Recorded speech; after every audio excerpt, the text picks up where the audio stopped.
and faithfulness in every season of life. Oh, glory voices. Jehova makuru mabasa yenyu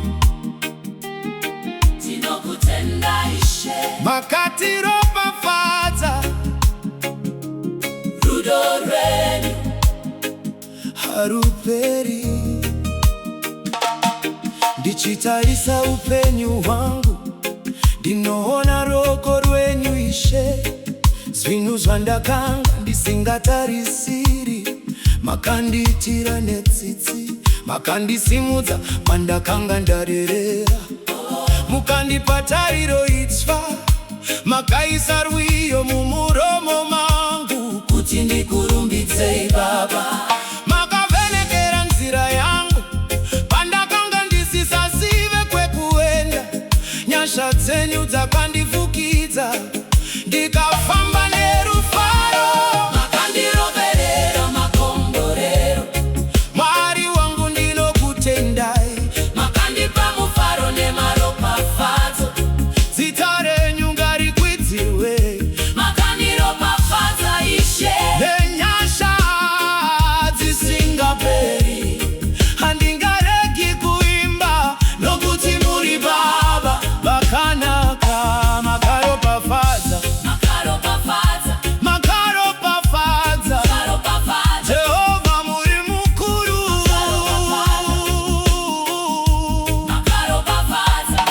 Dzimwe nguva ndakafamba ndichichema, ndichitsvaga mhinduro dzenyu, asi makandiratidza nguva yenyu. Nokuti hamumbokanganwi vana venyu.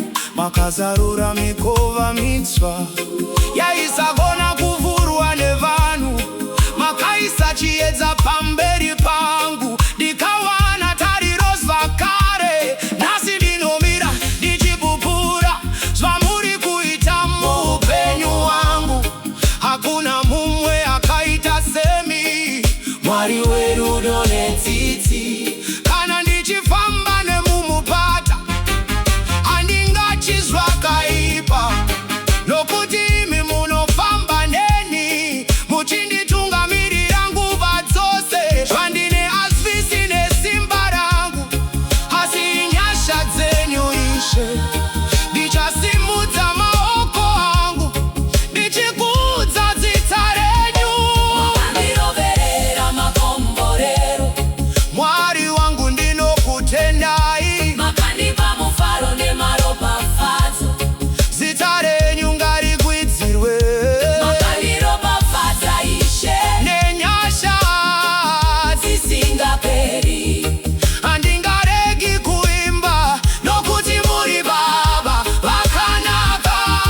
Ndiani akaita izvi? Jehova Mwari wedu. Ndiani anotipa nyasha? Jesu Kristu wedu. Ndiani asingatisiyi? Baba vekudenga, Tichapembera pamberi penyu. tichirumbidza Zita renyu. makuru mabasa enyu.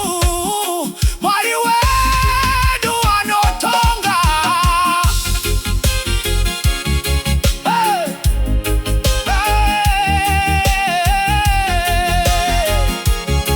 Hey! Makandiropafadza Ishe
Amen.